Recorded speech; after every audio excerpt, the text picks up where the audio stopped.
विमल में गुलिस्तां के ये कुछ लजीज फरिश्ते जब साथ घुलें तो जी ललचाए और दिल कहे कि स्वाद की जुबान में खुद को ऐसे डुबाऊं कि निकल ना पाऊं। विमल की जुबान कुछ है ही ऐसी, मानते हैं? विमल, बोलो जुबान कैसी?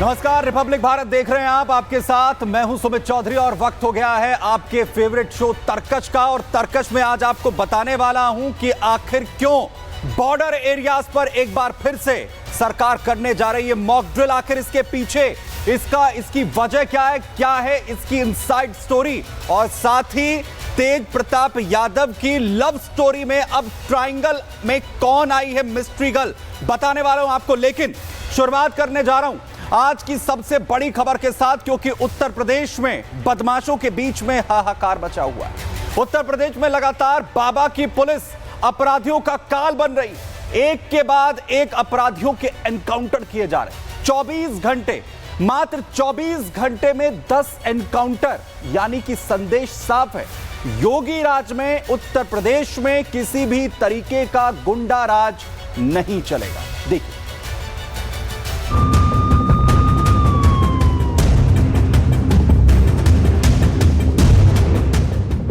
माफिया अगर सिर उठाने का तो साहस करेगा तो उसको मिट्टी में मिलाने का काम भी सरकार करेगी। अपराधी लुटेरे ये सब के सब मेहरबानी करके तो उत्तर प्रदेश छोड़ करके चले जाएं।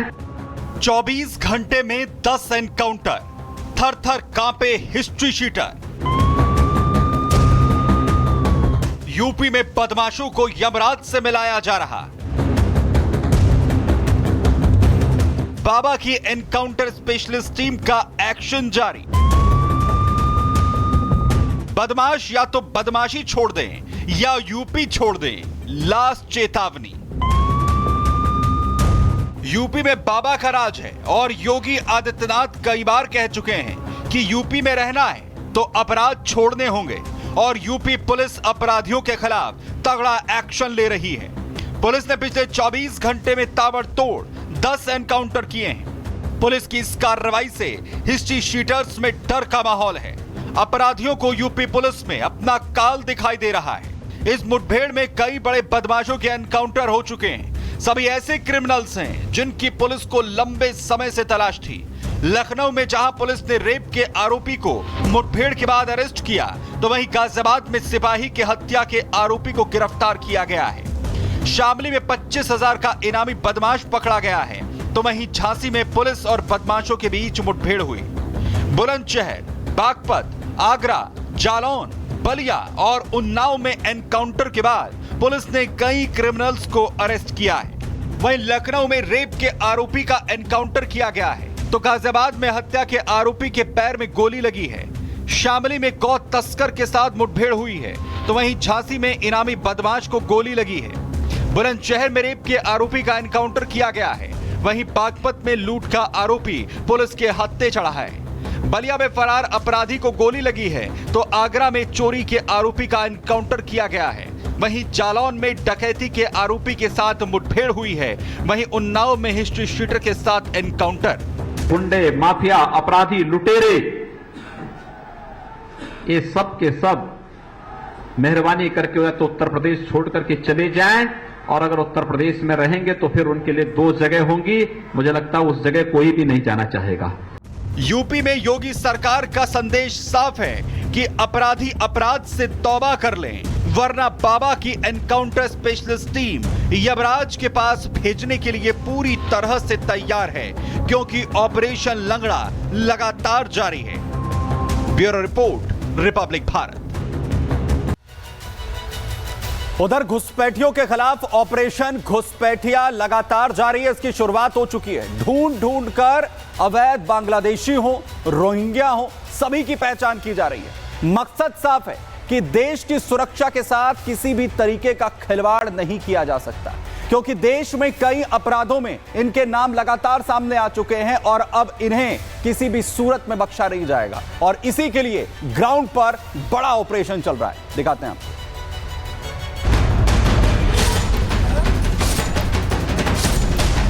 देश में से एक एक घुसपैठिए को चुन चुन कर निकालने का काम ये भारतीय जनता पार्टी की सरकार करेगी। ऑपरेशन तलाश के जरिए देश भर के कई राज्यों में, कई जिलों में, कई झुग्गी झोपड़ियों में, कई हिस्सों में यह ऑपरेशन लगातार प्रशासन की तरफ से चलाया जा रहा है। कोई पश्चिम बंगाल का रहने वाला है तो कोई असम का रहने वाला है और 17-18 सालों से वो यहाँ पर रह रहे हैं। 50 से ज्यादा अभी तक लोगों को चिन्हित भी किया गया है। भारत ने सरहद पार पाकिस्तान को सबक सिखाया तो दूसरी तरफ भारत के अंदर रह रहे देश के दुश्मनों पर भी अब ताबड़तोड़ एक्शन लिया जा रहा है। बांग्लादेशी घुसपैठियों और रोहिंग्याओं की पहचान करने और देश से बाहर निकलने के लिए एक बड़े ऑपरेशन की शुरुआत की गई है। दिल्ली से लेकर उत्तर प्रदेश और बंगाल तक सभी की पहचान की जा रही है और मकसद साफ है कि देश की सुरक्षा से किसी भी तरह का समझौता नहीं हो सकता। ना सिर्फ डॉक्यूमेंट्स को चेक किया जा रहा है बल्कि कागजों पे उन डॉक्यूमेंट्स को उतारा जा रहा है ताकि पुलिस इन डॉक्यूमेंट्स को वेरीफाई कराए। अगर किसी के डॉक्यूमेंट असम के हैं तो असम से उसको वेरीफाई कराया जाएगा, अगर किसी के डॉक्यूमेंट पश्चिम बंगाल के हैं तो पश्चिम बंगाल से उसको वेरीफाई कराया जाएगा, क्योंकि एक बड़ा नेक्सस है जो कि अवैध तरीके से डॉक्यूमेंट्स को बनाते हैं, फर्जी दस्तावेज हैं। और इसी आधार पर पिछले 10 दिनों में 100 से ज्यादा जो बांग्लादेशी हैं उनको डिपोर्ट करने का जो काम है वो किया जा रहा है। दिल्ली से लेकर उत्तर प्रदेश तक एक्शन हो रहा है। इसके अलावा बिहार, झारखंड, असम, पश्चिम बंगाल में भी कार्रवाई की गई है। जिन इलाकों में अवैध बांग्लादेशियों और रोहिंग्याओं की संख्या तेजी से बढ़ी है, खासतौर पर उन्हें टारगेट पर रखा गया है, क्योंकि हालात ये हो चुके हैं कि इनकी वजह से कई राज्यों की डेमोग्राफी तक बदल गई है।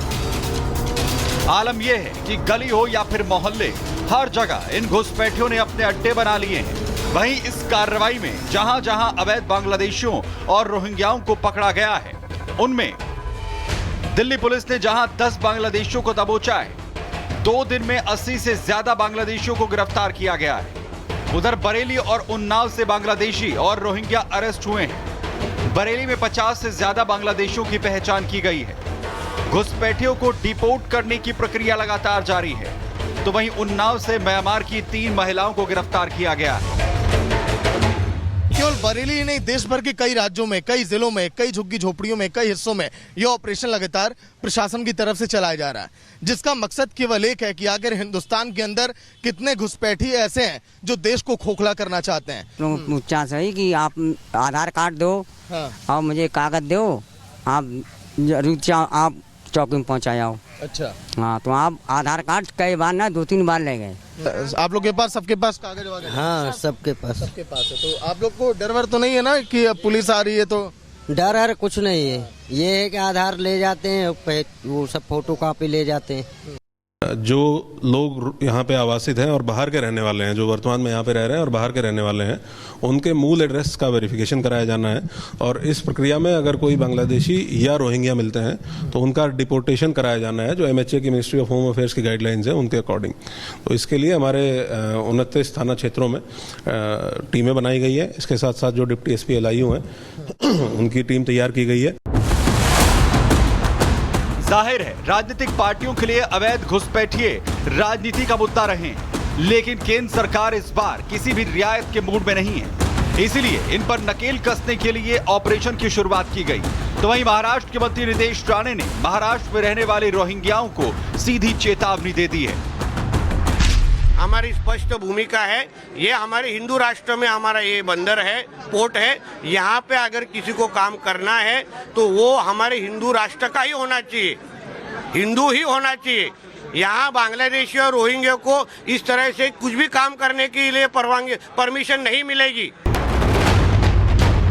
जाहिर है अपराध से लेकर देश की सुरक्षा को लेकर अवैध बांग्लादेशी और रोहिंग्या खतरा रहे हैं और पाकिस्तान से युद्ध के बाद केंद्र सरकार आंतरिक सुरक्षा को लेकर बेहद सतर्क नजर आ रही है। जैसे नक्सलियों से देश को मुक्त किया जा रहा है, वैसे ही घुसपैठियों से मुक्ति दिलाने के लिए पूरे देश में सर्च अभियान जारी है। और अब घुसपैठियों की खैर नहीं, और देश की सबसे बड़ी अदालत ने भी इससे पहले साफ कर दिया था कि भारत कोई सराय नहीं है कि अवैध रूप से लोग आएं, बस जाएं। अवैध रूप से रह रहे लोगों को अब देश छोड़ना होगा। Bureau report, Republic Bharat. और वहीं बात अब तेज प्रताप की लव मिस्ट्री की। अब तक जहां पर तेज प्रताप की पत्नी ऐश्वर्या और अनुष्का यादव ही इस स्टोरी में थी, अब इसमें एक मिस्ट्री गर्ल की भी एंट्री हो चुकी है। आखिर कौन है ये मिस्ट्री गर्ल और तेज प्रताप के साथ इसका क्या कनेक्शन है और क्यों ये पूरी कहानी अब और भी ज्यादा सस्पेंस लेती हुई नजर आ रही है, दिखाते हैं।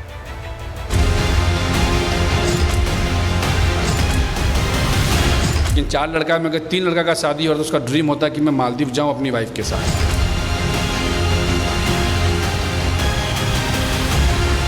इस चीज पे विराम लगाएं, अन्यथा मैं चुप नहीं रहूंगा। बिहार के राजनीतिक गलियारे में इन दिनों चर्चा हो रही है तो सिर्फ तेज प्रताप के प्यार की। प्यार किया तो डरना क्या वाली हिम्मत दिखाना तेजू भैया की जिंदगी के साथ बिहार में भूचाल ले आया है। सियासत, सफाई और दुहाई का दौर जारी है। लालू यादव की पहली बहू ऐश्वर्या न्याय मांग रही हैं, तो वहीं तेज प्रताप की वीडियो से वायरल हुई अनुष्का यादव का भाई अब न्याय की लड़ाई लड़ रहा है। हमारी बहन का, हमारी माँ का सरेआम इज्जत लूट रहे हैं इनके परिवार के लोग, क्या उस पर लालू जी ने चुप्पी तोड़ा? इस चीज पे विराम लगाएं, अन्यथा मैं चुप नहीं रहूंगा। अगर हमारी बहन बेटी पे अगर किसी प्रकार का उंगली उठेगा, किसी प्रकार का सवाल जवाब उठेगा। तेज प्रताप यादव जी ने क्या अनुष्का जी से शादी किया है? वो तो तेज प्रताप जी बताएंगे, वो तो अनुष्का यादव जी बताएंगी। वहीं दूसरी तरफ इस पूरे मामले के सूत्रधार तेज प्रताप यादव खामोश बैठे हैं, लेकिन अब तेजू भैया की जिंदगी में एक और वो की एंट्री हो गई है और वो की एंट्री ने इस लव स्टोरी को नया मोड़ दे दिया है। अनुष्का की फोटो लगी और उसका नाम लिखी किसी के साथ चैट वायरल हो रही है, तो सबसे पहले आपको वो चैट दिखाते हैं। ये और सिन्हा मालदीव जा रहे हैं, ये न्यूज है, हमको मीडिया में आना होगा, मैं अभी एडमिट हूं। ये मतलब कौन? तेज प्रताप यादव 17 को निकल रहे हैं, 23 को वापसी। न्यूज अब चलेगी। क्या रिलेशन है उसका उसके साथ, मैं आपको लिंक भेज दूंगी। तेजस्वी यादव ने मालदीव भेजा है बेबी प्लानिंग के लिए, लेकिन रिश्ता क्या है तेज का उसके साथ? हस्बैंड वाइफ, वो शादीशुदा है। कब, कितनी शादी हुई है? पहली ऐश्वर्या, दूसरी अनुष्का यादव, तीसरी सिन्हा। हालांकि रिपब्लिक भारत इस चैट की पुष्टि नहीं करता, लेकिन इस वायरल चैट में 4 शब्दों पर गंभीर सवाल खड़े हो रहे हैं। Number 1, Maldives trip. Number 2, Sinha, पति पत्नी का रिश्ता और बेबी प्लानिंग। दरअसल तेज प्रताप यादव कोर्ट से परमिशन के बाद 17 से 23 मई के बीच 5 दिन के लिए मालदीव ट्रिप पर भी गए थे और इसके बाद अपने इंस्टा अकाउंट से वीडियो शेयर किया था जिसमें वो ध्यान की मुद्रा में नजर आए थे। अब सवाल यह है कि तेज प्रताप की जिंदगी में वो मिस्ट्री गर्ल कौन है? ऐश्वर्या के साथ शादी केवल 1 साल चली तो अनुष्का के साथ करवा चौथ मनाते वीडियो और फोटो वायरल हैं, लेकिन अब तेजू भैया की मालदीव ट्रिप पर ऐश्वर्या के भाई आकाश भी सवाल उठा रहे हैं। लेकिन 4 लड़का में अगर 3 लड़का का शादी हो तो उसका ड्रीम होता है कि मैं मालदीव जाऊं अपनी वाइफ के साथ। अब सवाल यह है कि ऐश्वर्या अनुष्का के बाद वो कौन? सिन्हा भी तेज प्रताप की पत्नी है क्या? तेज प्रताप ने आखिर कितनी शादियां की हैं? परिवार को सभी शादियों की क्या जानकारी थी? सवाल यह भी कि तेजस्वी यादव ने बेबी प्लानिंग के लिए क्या भेजा? जिस आदमी के आईडी से निकला उस आदमी का पहला धर्म होता है, उस परिवार का होता है कि इस पे पहले केस दर्ज कराए कि कहां से ये फोटो आ रहा है, मेरे छवि को धूमिल कर रहा है, जांच हो। वो करेंगे, हम कैसे करेंगे? मेरा क्या राइट बनता कि मैं जाकर दावा करूं कि गलत है कि सही है, क्या है नहीं है? अब जब वो साइलेंट हैं, जब वो अपना चुप्पी तोड़ेंगे, जब उनके परिवार आएंगे चुप्पी तोड़ेंगे, उनके परिवार ने चुप्पी तोड़ दिया, पार्टी से निकाल, अब जो देखना है इनको देखना है, तब हम लोग की तरफ से हमारी जो सिस्टर है वो अपने पक्ष को रखेगी। फिलहाल दावों और कयासों का बाजार गर्म है। तेज प्रताप यादव पर कई गंभीर सवाल उठ रहे हैं। सवाल ये कि उन्होंने कई शादियां की हैं, वहीं सोशल मीडिया पर वायरल हो रहे चैट और तस्वीरों ने इस मामले को और भी ज्यादा उलझा दिया है। लेकिन इन खुलासों ने लालू परिवार की मुश्किलें बढ़ा दी हैं और साथ ही आने वाले चुनाव में इसका असर तय माना जा रहा है। Bureau report, Republic Bharat. बड़ी खबर आ रही है मॉक ड्रिल से जुड़ी हुई। राजस्थान गुजरात में कल होने वाली मॉक ड्रिल को स्थगित किया गया है। सिविल डिफेंस की यह मॉक ड्रिल जिसे स्थगित कर दिया गया है। जम्मू और चंडीगढ़ में भी मॉक ड्रिल को स्थगित किया गया है।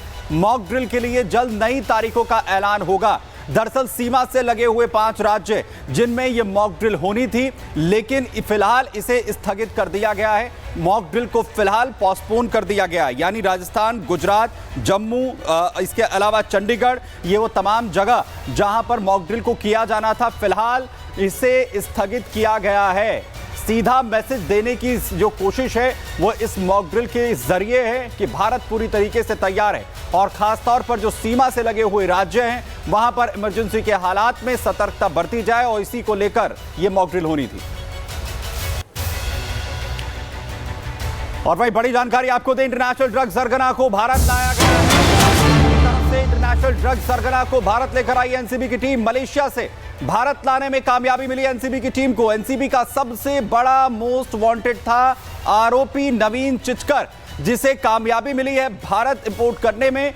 एनसीबी की सबसे बड़ी कार्रवाइयों में से एक ये बड़ी कार्रवाई जिसे एनसीबी की तरफ से अंजाम जो है वो यहां पर दिया गया है। तो बड़ी जानकारी इस वक्त आपको दे रहे हैं। इंटरनेशनल ड्रग सरगना को एनसीबी की टीम मलेशिया से भारत लाने में कामयाब रही है। और उधर स्विट्जरलैंड से भी खबर, जहां पर स्विट्जरलैंड में आज एक बड़ा ग्लेशियर ढहने से गांव का एक बड़ा हिस्सा नष्ट हो गया। खतरे को भागते हुए इस गांव को पिछले हफ्ते ही पूरी तरह से खाली करवा लिया गया था। दोपहर करीब 3 बजे जो बर्फ का ग्लेशियर है उसका एक बड़ा हिस्सा जो है वो टूट जाता है और पूरा गांव पानी में बह जाता है। आपातकालीन सेवा के अधिकारियों ने बताया कि ग्लेशियर ढहने की जो आशंका है पिछले काफी दिनों से थी और इसी के मद्देनजर जो सतर्कता है वो बरती जा रही थी। तस्वीरें भी आप देखिए जब ये ग्लेशियर आखिर किस तरीके से ढह जाता है, लेकिन पूरे गांव को खाली करवा लिया गया था। किसी भी तरीके की जो जान का नुकसान है वो नहीं हुआ है, राहत की बात यह है, लेकिन लगातार इसकी आशंका थी जिसके चलते पहले ही जो पूरा गाँव है वो खाली करवाया गया था। तो चलिए इसी के साथ तरकश में आज के लिए इतना। एक छोटे से ब्रेक के लिए हम यहां पर रुक रहे हैं, फौरन लौट।